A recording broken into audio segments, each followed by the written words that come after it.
The thin membrane of Verd-Luma 9's artificial atmosphere rippled with the day cycle's programmed breeze. Under the vast dome that curved like an impossible sky, the flare grass fields pulsed with bioluminescent waves, vibrant blue-green currents that ebbed and flowed across the carefully engineered crop. Theo Marin stood at the observation platform's edge, watching the oscillating patterns with a distracted eye. 2 years of solitude had taught him to find beauty in the mundane repetitions of the agristation cycles. "Status report. Zones Alpha through Delta," he commanded, his voice activating the station's monitoring systems. "Zones Alpha through Delta nominal," replied the station's neutral-toned AI. "Humidity at 63%. Light saturation optimal. Yield projections unchanged at 97.4% efficiency." Theo nodded absently, though no one was there to acknowledge the gesture. He ran a hand through his close-cropped hair. The slight tremor in his fingers, a remnant of too much synthetic caffeine and too little natural sleep. The isolation of Verd-Luma 9 had become both his penance and his refuge. As the station's sole human occupant, part agronomist, part technician, part farmer, he maintained the delicate balance of the orbital farm that supplied processed proteins to 3 colonial outposts in the system. "Scheduled harvest for Zone Theta begins in 20 minutes, the AI informed him. "Automated systems primed." "Acknowledged," Theo replied, already turning toward the monitoring console. He preferred to supervise harvests personally, rather than trust the station's algorithms completely. 2 years ago, before he'd volunteered for this posting, his remote oversight of an automated rescue operation had resulted in 3 deaths. The investigation had cleared him of procedural violations, but the weight of those lives remained. Now, he double-checked everything. The harvester units were already positioning themselves at the edges of Zone Theta, massive articulated machines designed to collect the flare grass with minimal damage to the root systems.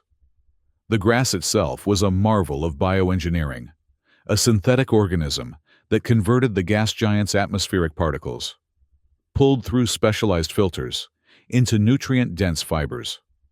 When processed, these fibers provided the primary protein source for the system's 17,000 colonists. Theo scanned the readouts methodically, confirming each parameter fell within acceptable ranges. The harvester's cutting height, the collection basket's position, the processing unit's temperature, all nominal. He was about to authorize the automated sequence when a subtle anomaly caught his attention. In subsection Theta 4, the regular pulse pattern of the flare grass showed a minuscule disruption, a hesitation in the wave, barely perceptible even to the station's sensitive instruments. Most operators would have dismissed it as a momentary fluctuation, well within tolerance ranges. Theo wasn't most operators. "Pause harvest sequence," he commanded, enlarging the visual feed from Theta 4. "Enhance quadrant 7 through 12. The screen shimmered, resolving into a higher resolution image of the field. The blue-green glow of the flare grass washed across the display, making subtle details difficult to discern. Theo adjusted the contrast, filtering out the bioluminescence. There, near the center of quadrant 9, a shape that didn't belong among the uniform stalks of flare grass. "Hold harvester units in current position," he ordered, already moving toward the field access corridor. "Maintain standby mode until manual override." The AI acknowledged the command as Theo grabbed an emergency field kit and hurried down the corridor. The access tube extended nearly a kilometer from the habitation hub to Zone Theta. Theo ran the entire distance, his boots echoing against the metal flooring. By the time he reached the airlock to the dome's interior, his breath came in short gasps. "Override safety protocol 42B, he panted. "Emergency field access." The airlock cycled open without the usual decontamination sequence. Theo stepped into the vast interior of the dome, immediately engulfed by the rich, earthy scent of the flare grass. The field stretched before him like an ocean of gently swaying stalks, each nearly a meter tall and pulsing with blue-green light. The dome's artificial sky simulated early evening, casting long shadows across the landscape. Harvester Unit 3 loomed ahead, its massive cutting blade suspended less than 2 meters above the ground, frozen in place by Theo's command override. The machine's bulk cast a dark shadow over the field. A mechanical predator momentarily stayed. Theo waded into the grass, the flexible stalks brushing against his legs as he moved toward the anomaly he'd spotted on the monitor. The bioluminescent pulses rippled around him, disturbed by his passage. He found her at the heart of Quadrant 9. A small figure lay bound with synth fiber restraints, partially covered by carefully arranged stalks of flare grass. Her skin was a pale lavender shade that marked her as non-human, likely from one of the Procyon colonies. She appeared female, adolescent, with delicate features and a frame so thin that Theo could count the ridges of her spine through the thin fabric of her garment. Her wrists and ankles were bound with precision, and a narrow metal collar encircled her neck, engraved with symbols Theo didn't recognize. She was completely still, her eyes closed, her breathing so shallow that Theo had to press his fingers against her throat to confirm she lived. Her skin felt cool to the touch, too cool for a Procyon, whose body temperature typically ran higher than human standard. The Harvester Unit towered above them, its cutting blade suspended less than a meter from where she lay. Had the harvest proceeded as scheduled, she would have been shredded by the machine's relentless mechanics within seconds. "Emergency medical override," Theo said, his voice automatically activating the medical protocols in his field kit. He pulled out a thermal stabilization wrap and gently enfolded her in its self-heating layers. The wrap would adjust to her species' optimal temperature range and begin raising her core temperature gradually. As he secured the wrap around her shoulders, her eyelids fluttered. For a brief moment, her eyes opened, a startling amber color with vertical pupils that dilated rapidly in the field's dim light. Her lips parted, and a single syllable escaped. "Sail," she whispered, before her eyes closed again. Theo worked quickly, administering a universal stabilizer from the field kit. The medication was designed to support vital functions across most known sentient species, while the wrap's sensors identified her specific biological markers and adjusted treatment protocols accordingly. The situation struck him with brutal clarity. This wasn't an accident or a stranded traveler. Someone had deliberately bound this girl and placed her in the path of the harvester, positioned her so precisely that her death would appear as an operational error. Her remains processed along with the flare grass harvest. Memories of his previous failure surged unbidden. 2 years ago, he had monitored a remote rescue operation from a comfortable control room. He had followed protocols, delegated to automated systems, trusted the algorithms. 3 people had died while he watched data streams and readouts. He had done everything by the book, and the book had failed them. "Not this time," Theo muttered, carefully lifting the girl's slight form. She weighed almost nothing in his arms, the thermal wrap enveloping her like a cocoon. Her head lolled against his chest, the metal collar gleaming in the blue-green light of the flare grass. "Cancel harvest sequence for Zone Theta," he commanded. "Reschedule for tomorrow's cycle. Return harvesters to maintenance bay." The massive machines began to retract, their articulated limbs folding as they reversed along their programmed paths. Theo turned away from the field, carrying the girl toward the access corridor. Protocol dictated immediate notification of station authorities, quarantine procedures, and remote medical intervention. Protocol would place her in an automated medical pod and alert the nearest colonial governance outpost. Protocol would treat her as a case number, a potential liability, an anomaly to be processed. Theo had followed protocol once before. He wouldn't make the same mistake again. "Personal quarters," he instructed as he entered the access corridor, deliberately bypassing the medical bay's automated systems. The AI noted the deviation, but didn't question it. Theo's command authorization overrode standard procedures. His quarters were Spartan, befitting a man who viewed his posting as both duty and penance. A sleep platform, a nutrition station, a hygiene unit, and a small workspace dominated by monitoring screens. The only personal touches were a shelf of physical books, relics in an age of digital information, and a single holographic image of Earth's North Pacific, waves crashing against a rugged coastline that no longer existed in that form.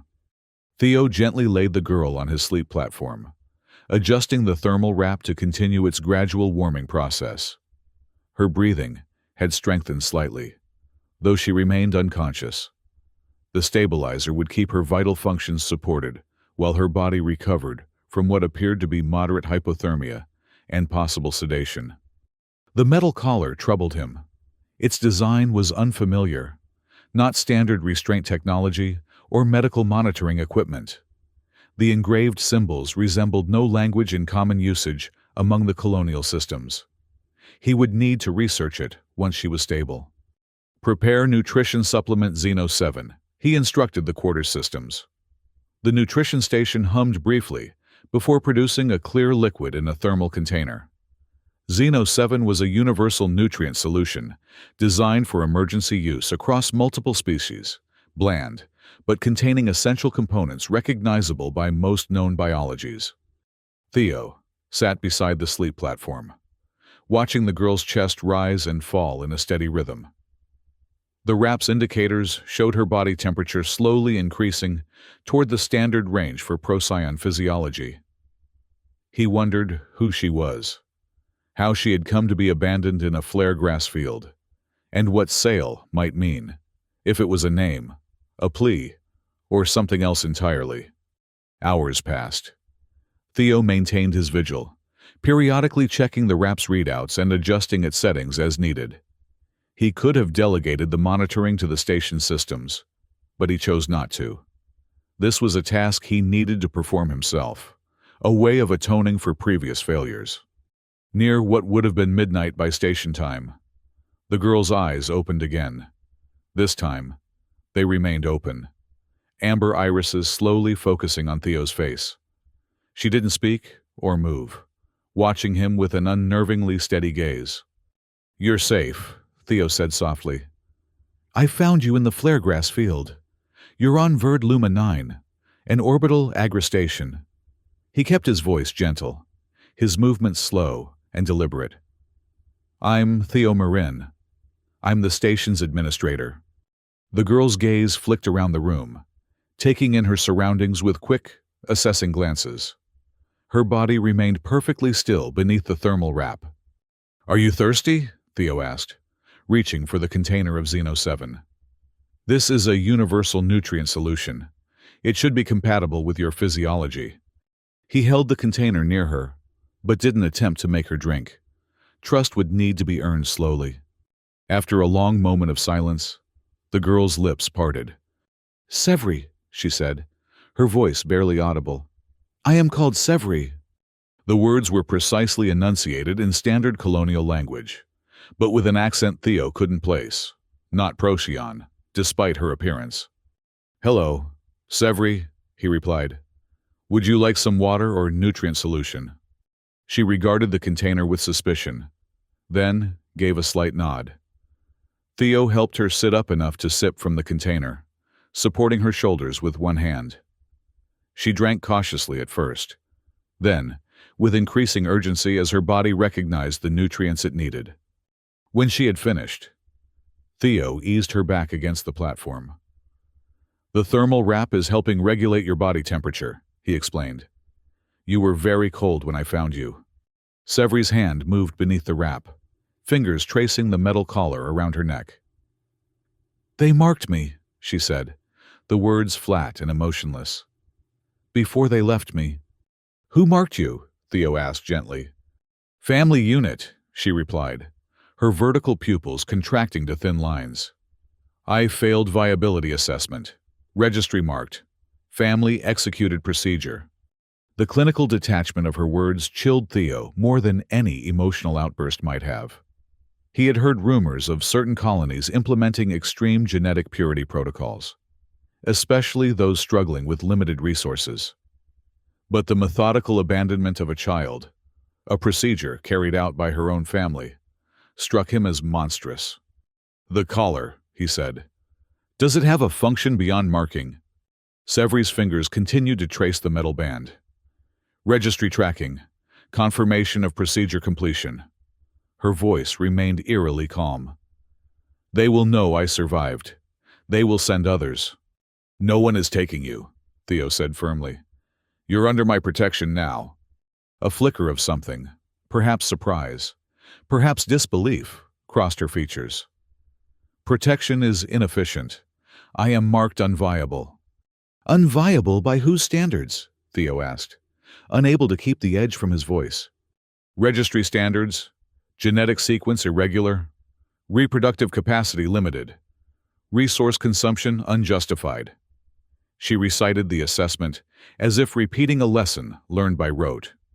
Theo took a slow breath, controlling his anger at whoever had instilled such beliefs in a child. "The registry has no authority here," he said, though he wasn't entirely certain that was true. The colonial governance structures were complex and often overlapping. Verdluma 9 operated under agricultural jurisdiction primarily, but colonial civil code might apply in matters involving sentient beings. "All stations recognize registry authority," Severi countered, a hint of confusion in her tone. "All family units comply with viability protocols." "Not this station," Theo said firmly. "Not this family unit." The words surprised him as they left his mouth, but he didn't retract them.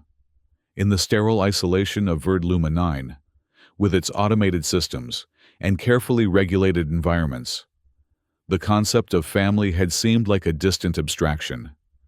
Yet, in this moment, with this abandoned child whose own family had bound her and left her to die, the word felt necessary, a declaration of intent and protection. Severi's amber eyes studied him with cautious assessment. "You claim familial responsibility without genetic verification?" "I claim responsibility because it's the right thing to do," Theo replied. "Because no one deserves to be abandoned as you were."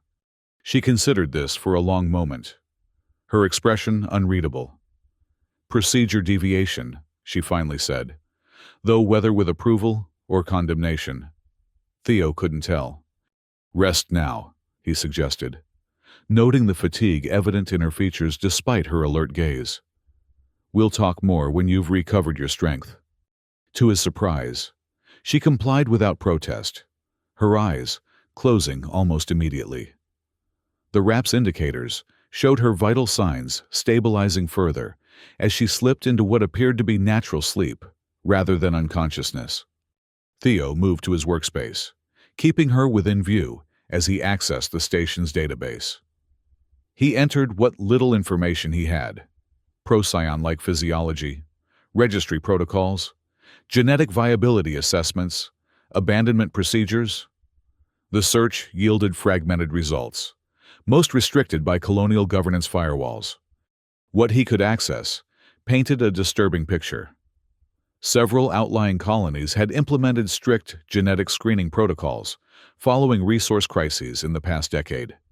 These viability assessments evaluated citizens based on genetic contributions to the colony's future, reproductive capacity, predicted resource consumption versus productivity, genetic diversity factors. Those deemed unviable faced various consequences depending on the colony's specific protocols.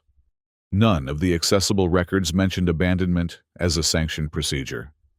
But Theo knew well that official protocols often diverged from actual practices, especially in remote colonies operating with minimal oversight. The collar remained a mystery. Its design matched no standard registry markers in the database, and the engraved symbols resisted translation algorithms. Either it came from a colony outside standard documentation, or it had been deliberately designed to avoid easy identification. Theo glanced at Severi's sleeping form. Whatever her origins, whoever had abandoned her, one thing was clear: she was now his responsibility. The realization brought both determination and uncertainty. He had come to Verdluma 9 seeking isolation, a place to atone for past failures through meticulous work and solitude. He had not anticipated becoming the protector of a child marked unviable by some distant colonial authority. But perhaps this, too, was a form of atonement. He continued his research through the station's night cycle, compiling what limited information he could access, while periodically checking Sevri's condition. The thermal RAPS indicators showed her body temperature now stabilized within optimal range. Her breathing had deepened into the rhythm of restful sleep. Outside the habitat module, the vast dome of Verdluma 9 simulated night. The flare grass fields would be dark now, their bioluminescence dormant until the programmed dawn. Tomorrow, he would need to reschedule the harvest, adjust yield projections, and create a plausible explanation for the delay that wouldn't trigger automated alerts to oversight authorities. But those were tomorrow's problems. For now, he kept watch over the sleeping girl who had been left to die, and found himself wondering if perhaps they might save each other. Morning came to Verdluma 9 as it always did, a gradual brightening of the dome's simulated sky, programmed to mimic the natural dawn of Earth's temperate regions.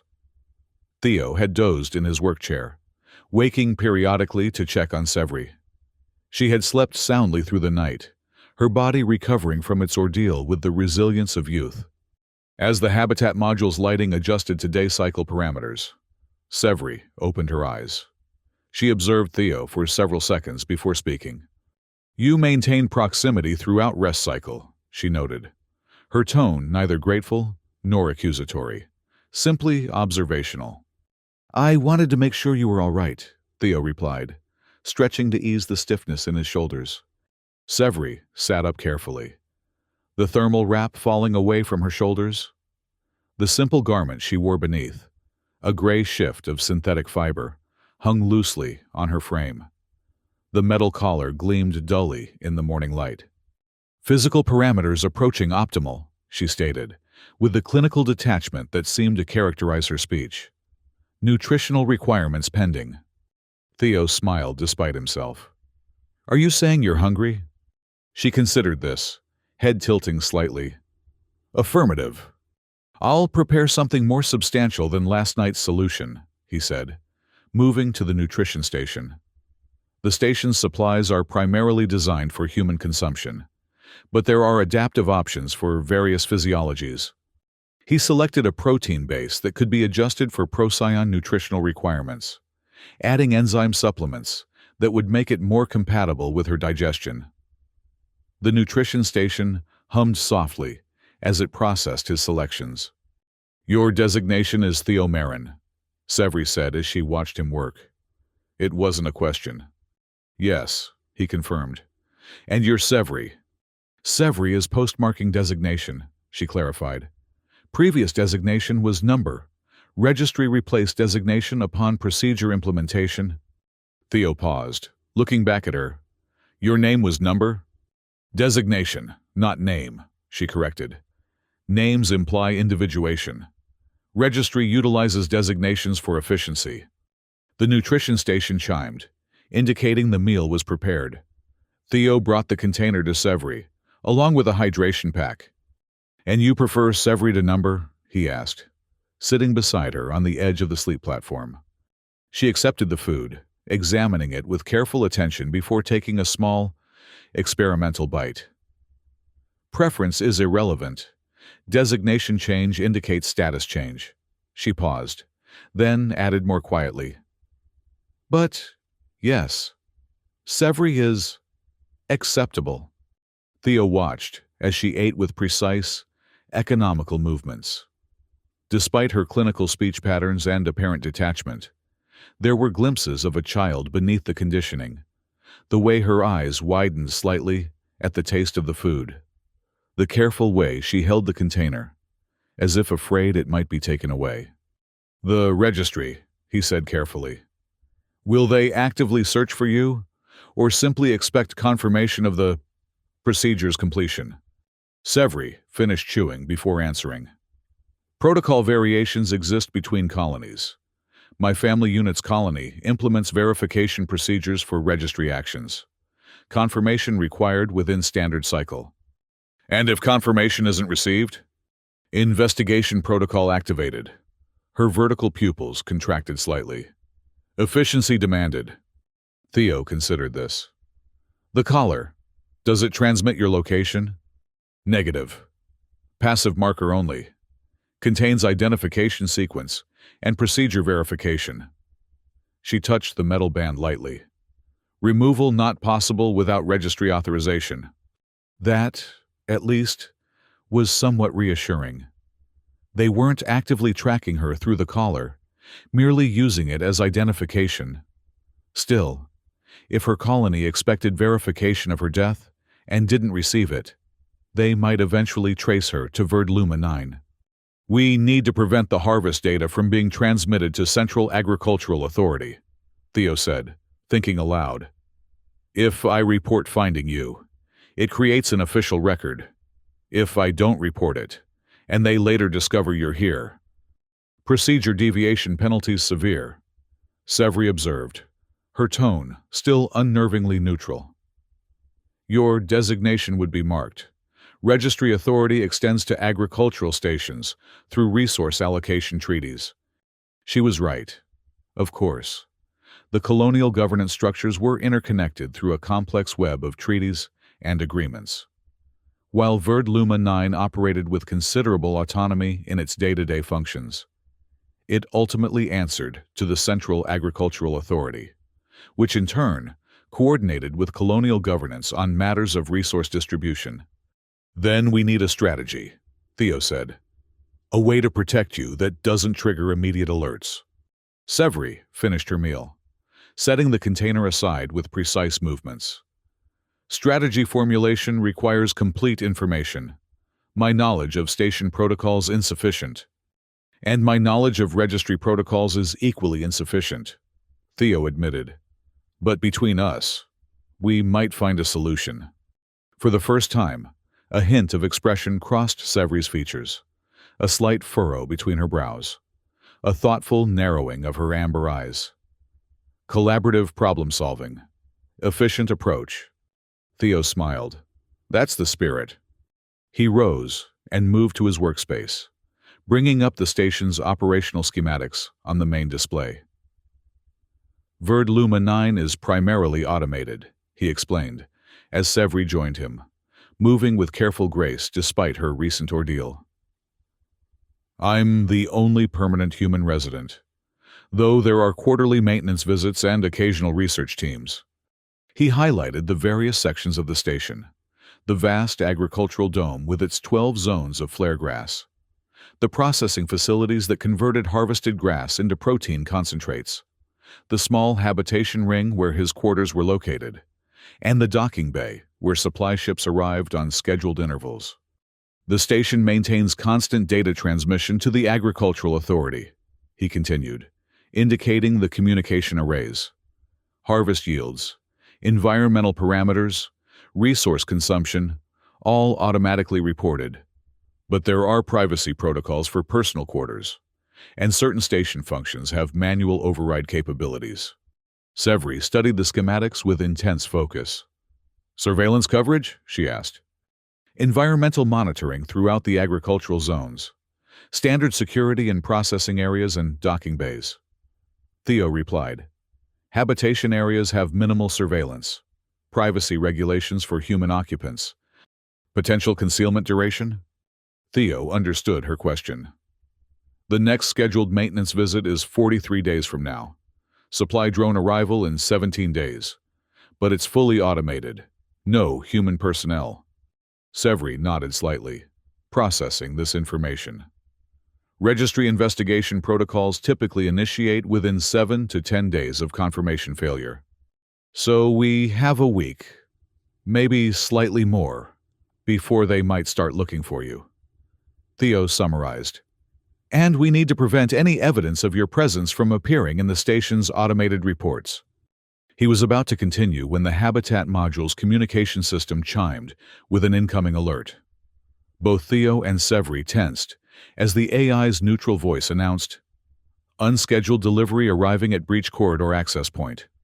Security verification required. Breach corridor.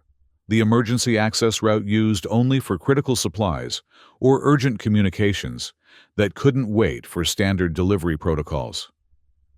In Theo's 2 years on Verdluma 9, it had never been activated. "Stay here," he told Severi, moving quickly toward the Habitat Module's exit. "The quarters are privacy shielded. You won't appear on any monitors as long as you remain inside." Her expression remained neutral, but her eyes followed him with an intensity that spoke of carefully controlled fear. "Confirmation probability?" she asked. Theo paused at the doorway. Understanding her question, what were the chances this unscheduled delivery was connected to her? The timing was suspicious, but it could also be coincidence. "Unknown," he admitted, "but I'll handle it, trust me." The last 2 words felt strange on his tongue. He had spent 2 years in self-imposed isolation, interacting with automated systems rather than people, avoiding the responsibility of being trusted. Now, he was asking a traumatized child to place her life in his hands. Severi regarded him for a long moment before giving a precise nod. "Proceeding with trust hypothesis. Verification pending." Despite the gravity of the situation, Theo felt a smile tug at his lips. Her analytical approach to even the concept of trust was both heartbreaking and oddly endearing. "I'll return as soon as possible," he promised, then sealed the quarters behind him. The breach corridor was located at the far end of the habitation ring, a reinforced access point designed for emergency situations. Theo moved quickly through the station's curved corridors, his mind racing through possibilities. If the registry had somehow tracked Severi to Verdluma 9 already, his options were limited. He had no weapons, no way to physically prevent them from taking her if they came with official authorization. But why use the breach corridor rather than a standard docking procedure? It suggested either extreme urgency or a desire for discretion that even the regular station protocols wouldn't provide. The breach corridor's access panel glowed red, indicating an active delivery in progress. Theo placed his palm on the verification scanner, authorizing the final stage of the delivery process. "Identity confirmed. Theo Marin, Station Administrator," the system announced. "Breach corridor opening for manual retrieval." The reinforced door slid open with a hydraulic hiss, revealing not a team of registry officials or security personnel, but a single, small crate. No larger than a standard data storage unit. It sat precisely centered in the sterile white corridor, unmarked except for a single interface port on its upper surface.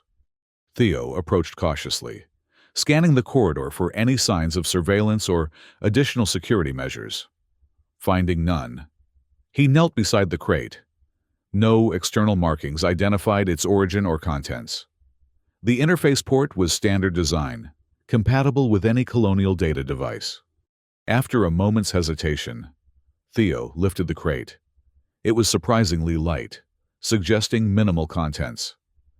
He carried it back to his quarters, moving quickly and avoiding the station's main corridors, where surveillance was more comprehensive. Severi was exactly where he had left her, standing beside his workspace with the perfect stillness that seemed characteristic of her movements. Energy conserved. Nothing wasted. Her eyes fixed immediately on the crate in his hands. "Registry design pattern," she said, her voice tight. "Standard information transfer protocol." Theo set the crate on his workspace. "You recognize it?" "Affirmative. Family unit received similar unit upon initial marking procedures." Her fingers touched the collar at her throat. "Contains data strip only." "A data strip?" Theo examined the interface port. "No physical materials. Just information. Registry operates through information control," Severi explained. "Physical enforcement secondary to documentation authority." Theo considered the unmarked crate. If it contained only a data strip, as Severi suggested, then it was likely a communication rather than an immediate threat. But its contents could still have serious implications. "I need to access it," he said, looking at Severi. "Are there any security protocols I should be aware of?" She shook her head slightly. "Interface designed for universal access. Registry power derives from information dissemination, not restriction." Theo retrieved a datapad from his workspace and connected it to the crate's interface port. The pad's screen immediately displayed a simple authorization request: confirm identity for information receipt. He pressed his thumb to the pad's scanner, and the screen flashed with verification.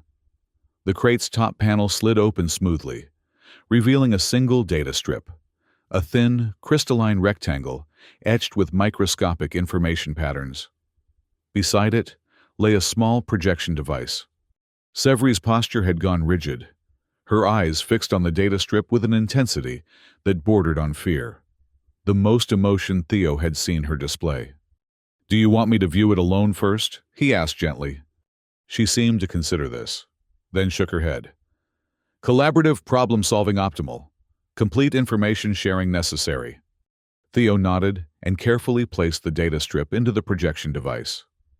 A holographic display shimmered into existence above the workspace, a simple text message rendered in the formal patterns of official communication.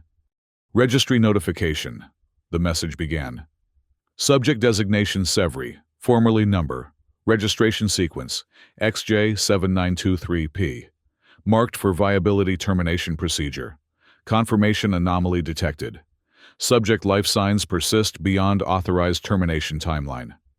Theo felt a chill at the clinical language describing what was essentially a sanctioned murder. The message continued. "In accordance with Registry Protocol 42 Alpha, investigation initiated. Subject location identified. Verd Luma, 9 orbital agri station. Pursuant to Colonial Resource Treaty, Section 17, Registry authority extends to agricultural installations through resource allocation agreements." Severi's breathing had become shallow, though her expression remained carefully neutral. "Registry representative will arrive at Verd Luma 9 within 7 standard cycles to rectify procedure deviation. Station Administrator Theo Marin is hereby notified that harboring a designated non-viable subject constitutes treaty violation. Cooperation with rectification procedures is mandatory." The message ended with a formal registry seal, a stylized pattern of interconnected lines that matched the symbols on Severi's collar. Theo stared at the projection, anger building in his chest. The cold, bureaucratic language, the assumption of authority, the casual reference to rectification procedures. All of it represented a system that had deemed a child's life worthless, based on some arbitrary assessment of viability. "They will come," Severi said, her voice barely audible. "Procedure completion required for registry efficiency." Theo deactivated the projection, his decision already made. "Then we have 7 days to ensure they can't take you. Probability of successful resistance negligible," Severi observed, though without the resignation Theo might have expected. She stated it as analytical fact, not emotional defeat. "Perhaps," Theo acknowledged, "but probability isn't certainty. And sometimes the most effective resistance isn't direct confrontation." He returned to the station schematics, studying them with renewed purpose. "The registry identified you through life sign anomalies. Your survival triggered some kind of alert in their systems. They've located you on Verd Luma 9, but they're sending a representative rather than a security team. Standard protocol," Severi confirmed. "Registry maintains minimal enforcement personnel. Authority exercised through documentation and compliance, not physical control. Which means their representative will be coming to document your existence and either return you for procedure completion or..." Theo couldn't bring himself to finish the sentence. "Execute procedure on site," Severi completed for him, her clinical detachment returning. "Efficiency preferred?" Theo shook his head, refusing to accept either outcome. There must be a way to use their own protocols against them, if they operate through documentation and compliance, rather than direct force. He paused, an idea forming. "Severi, You said the registry's power comes from information control, not restriction. What exactly does that mean? She considered the question with characteristic precision. Registry authority derives from comprehensive documentation of all colonial citizens. Birth, genetic assessment, resource allocation, productivity metrics, death, all recorded and verified.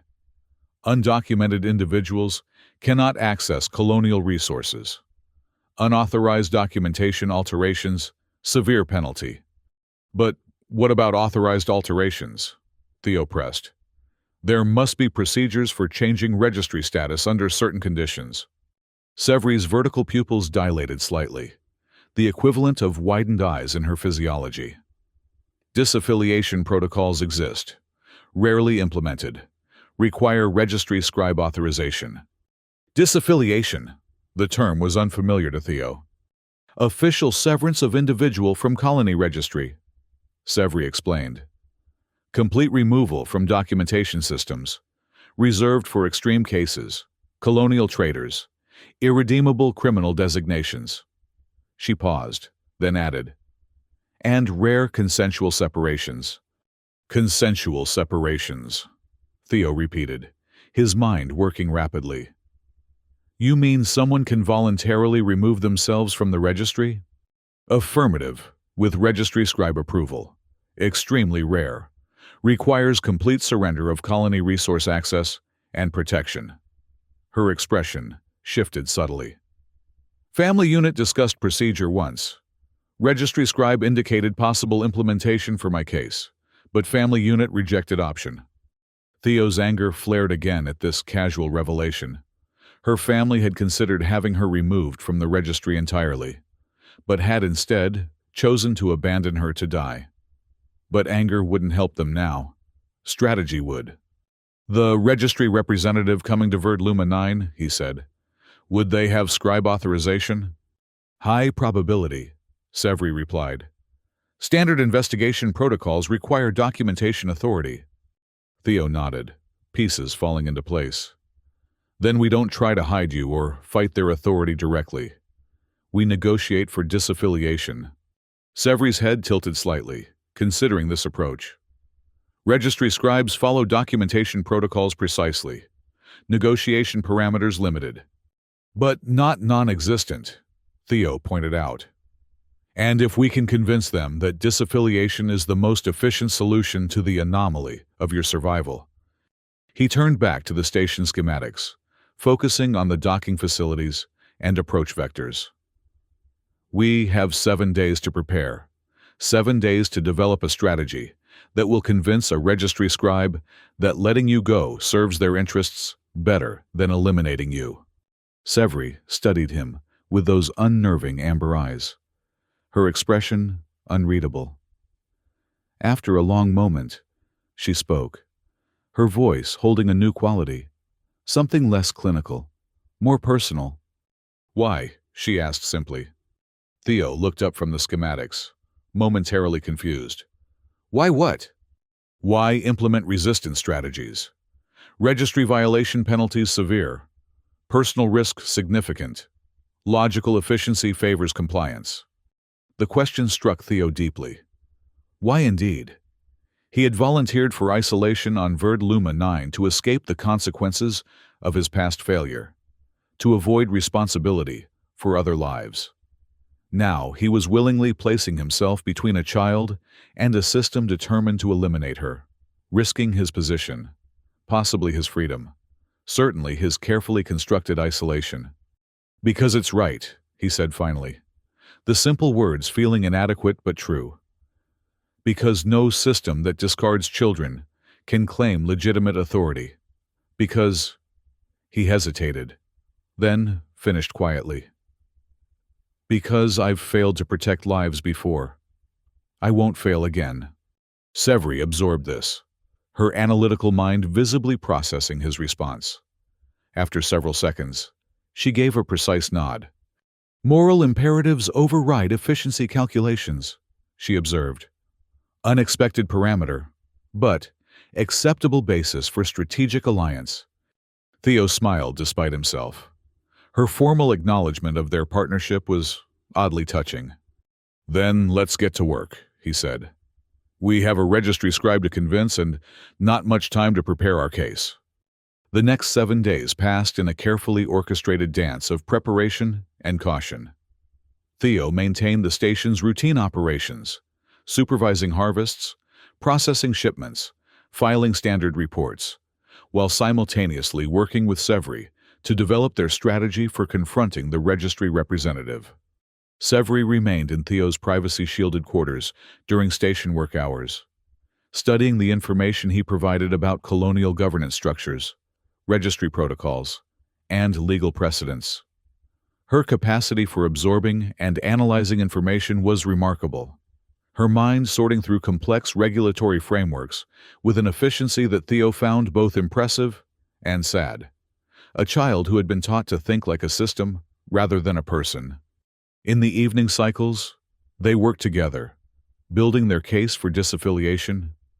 Severi gradually revealed more about her colony's specific implementation of registry protocols, including the rare circumstances under which disaffiliation had been granted in the past.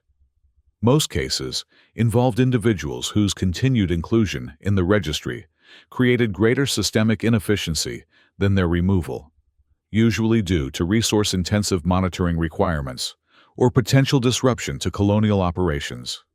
"We need to convince the scribe that keeping you in the registry creates a greater administrative burden than removing you entirely," Theo explained as they reviewed their strategy on the 5th day. "If we can demonstrate that your case has created unusual documentation anomalies, survival beyond authorized termination already constitutes significant anomaly," Severi pointed out. "Registry systems not designed to accommodate procedure failures." "Exactly," Theo agreed. "And now that you're documented as present on Verd Luma 9, removing you would require additional administrative procedures, coordination with agricultural authorities, modification of resource allocation treaties, potential public documentation of a failed termination procedure." Severi's expression had become increasingly animated over their days together, subtle shifts that most might not notice, but that Theo had learned to read. The slight widening of her vertical pupils when she was interested, the minimal furrow between her brows when she was processing complex information, the barely perceptible upturn at the corner of her mouth that constituted her version of a smile. "Registry values administrative efficiency above all other metrics," she noted, that ghost of a smile appearing now.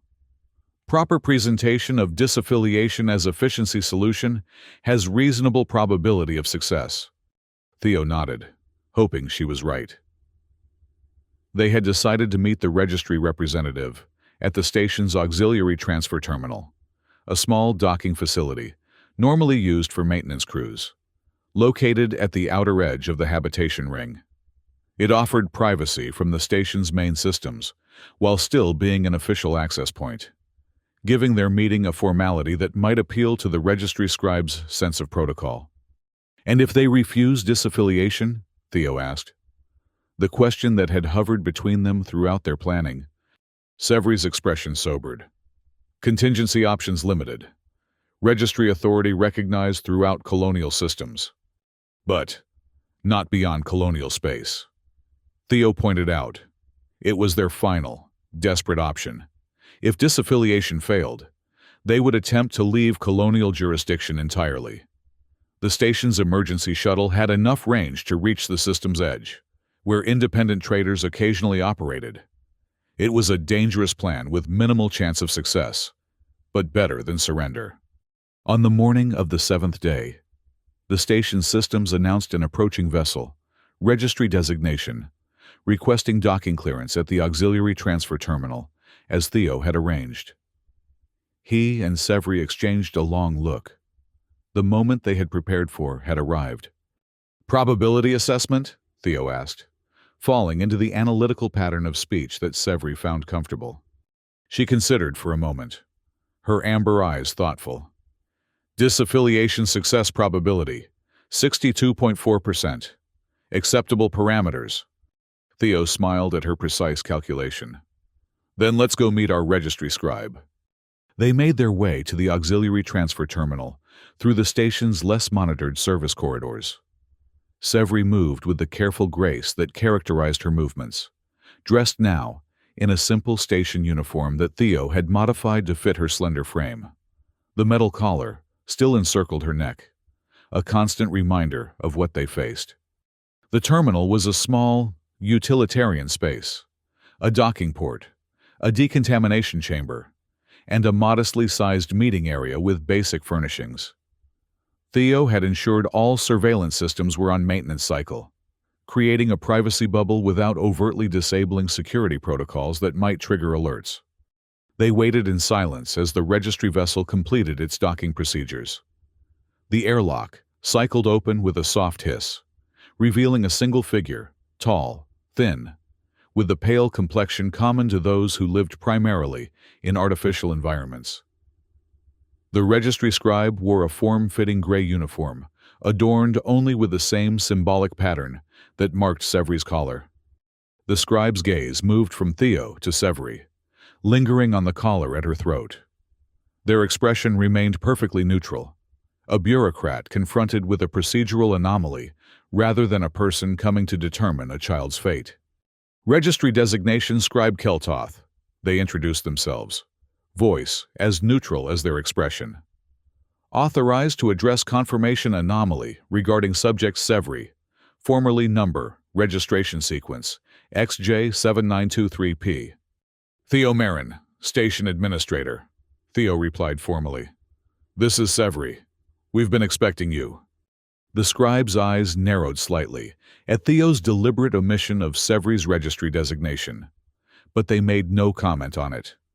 Instead, they placed a thin case on the meeting area's central table and opened it to reveal a projection device similar to the one that had accompanied the data strip.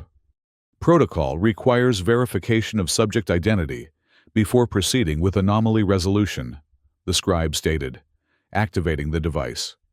A scanner beam emanated from it, passing over Severi's collar. The device chimed confirmation. Identity verified. Subject Severi, formerly number, designated non-viable by Colony Praxis 7, scheduled for termination procedure, 6 standard cycles previous. The scribe's tone remained clinically detached. Anomaly confirmed. Subject remains viable despite procedure implementation. We're aware of the situation, Theo said, keeping his own voice level despite the anger simmering beneath. We've requested this meeting to propose resolution through disaffiliation protocol rather than procedure completion. For the first time, the scribe's neutral expression faltered slightly, a brief widening of the eyes, quickly controlled. Disaffiliation is an extreme measure. Registry protocols strongly favor procedure completion for non-viable subjects. Registry protocols also prioritize administrative efficiency. Severi interjected, her voice clear and precise. Procedure completion at this juncture creates significant documentation anomalies. The scribe's attention shifted fully to Severi, reassessing her with obvious surprise. Non-viable subjects weren't expected to advocate for themselves with such clarity. Elaborate, the scribe instructed, curiosity evident despite their professional detachment. Severi nodded precisely. Subject survival beyond authorized termination timeline has created primary documentation anomaly. Subject relocation to agricultural installation outside direct colonial jurisdiction has created secondary anomaly. Attempted procedure completion at current location would necessitate coordination with agricultural authorities, modification of resource allocation treaties, and formal documentation of initial procedure failure. She paused, allowing the scribe to process this information before continuing. Additionally, subject has established provisional citizenship status on Verd Luma 9 under Station Administrator sponsorship, creating tertiary documentation requirements. Combined anomalies exceed standard registry resolution parameters. Theo watched with carefully concealed admiration as Severi presented their case in the registry's own language of bureaucratic efficiency. They had rehearsed this, but her delivery was flawless, analytical, precise, and utterly convincing in its logical progression. The scribe's expression had shifted from surprise to thoughtful consideration. Provisional citizenship status is not documented in registry records. Implemented under agricultural station autonomy protocols, Theo explained. Documentation pending registry resolution of existing anomalies. This was a careful fabrication. He had prepared the paperwork but not filed it, knowing it would trigger immediate alerts. But the threat of additional administrative complications clearly registered with the scribe. Disaffiliation creates its own documentation requirements, the scribe pointed out, though their tone suggested they were considering the option rather than dismissing it. Significantly less complex than alternative resolution pathways, Severi countered. Standard disaffiliation protocol requires single documentation instance, verification of colony release, and removal of registry markers. Procedure completion would require minimum of 17 distinct documentation instances across multiple jurisdictional systems. The scribe's eyebrows rose slightly at this precise calculation. They opened a secondary compartment in their case and removed a data pad, quickly reviewing information. Subject assessment unusual, they noted after several moments. Cognitive function exceeds viability evaluation parameters. Registry records may contain evaluation anomalies. Theo carefully controlled his expression. This was an unexpected opening. The scribe was suggesting that Severi's initial classification as non-viable might have been erroneous. Assessment protocols on colony praxis. 7. Prioritize reproductive capacity over cognitive function, Severi explained. Subjects' limited reproductive viability, primary factor in non-viable designation. The scribe made a notation on their datapad. Colonial assessment priorities vary based on resource requirements. Registry maintains oversight, but permits local implementation variations. They looked up, studying Severi with increased interest. Subjects' cognitive capabilities would receive different assessment valuation in alternative colonial contexts. Precisely our point, Theo interjected. The registry's purpose is efficient resource allocation across the colonial system.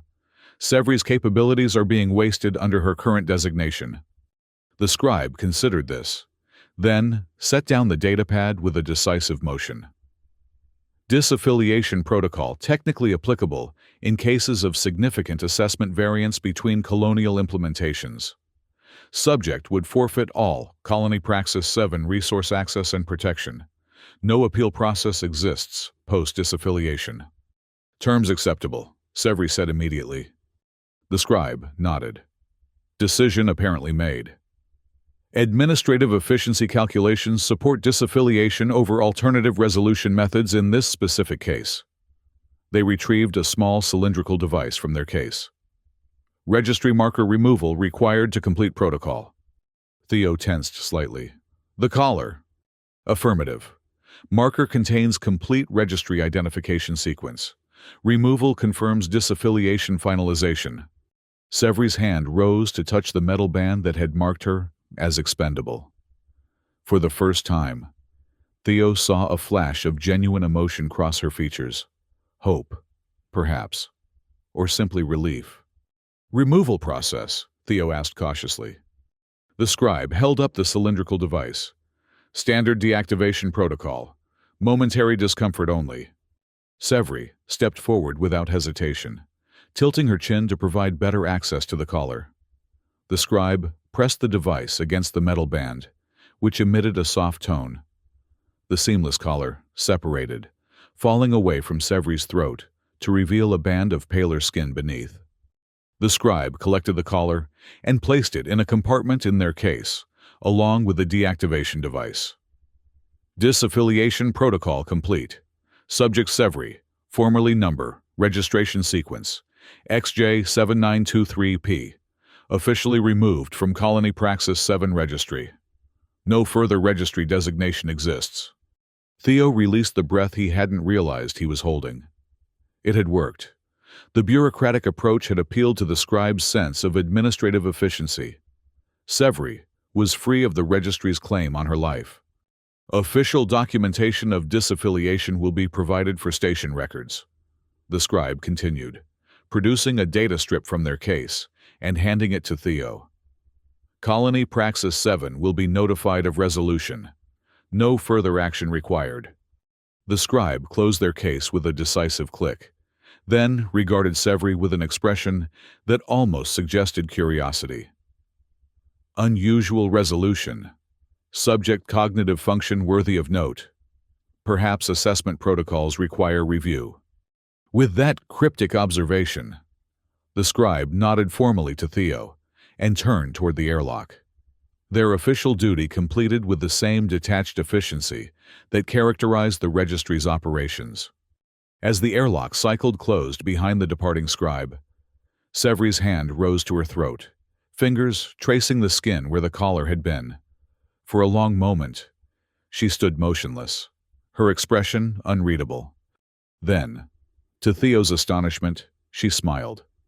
A real smile that transformed her features from controlled neutrality to something luminous and alive.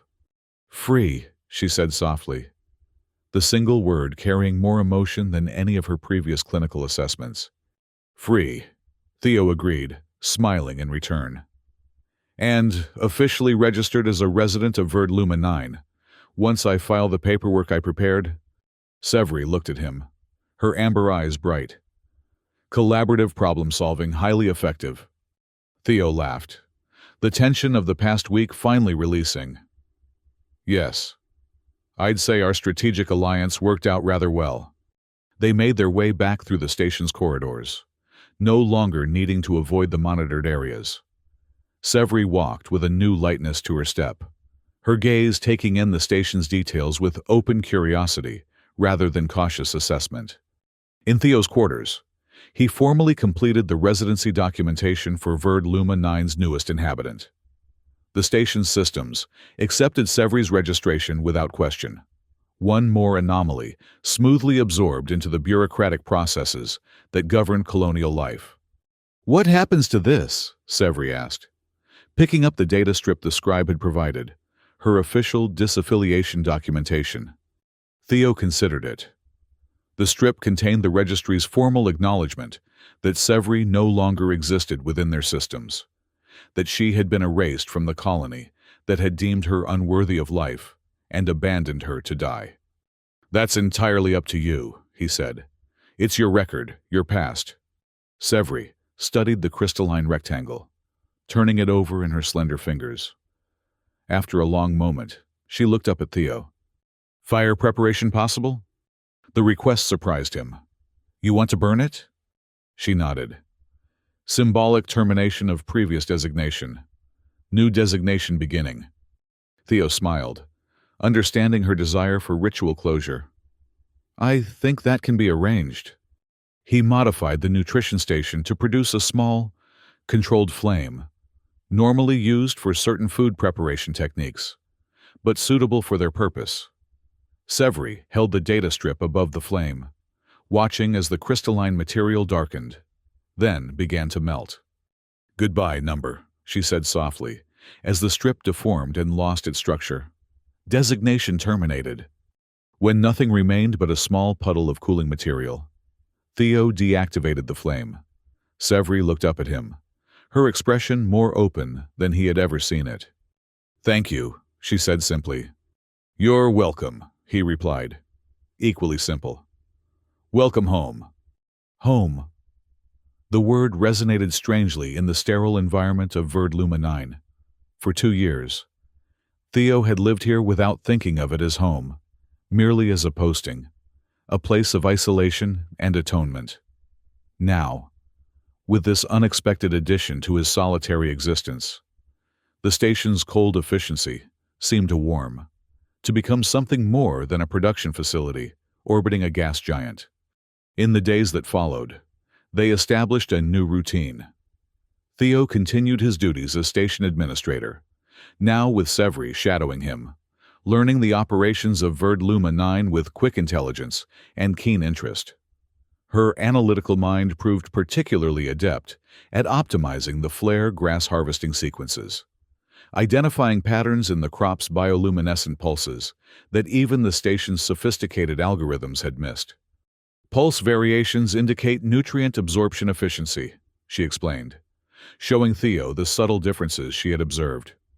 Harvesting sequences adjusted to these variations could increase yield by approximately 7.3%.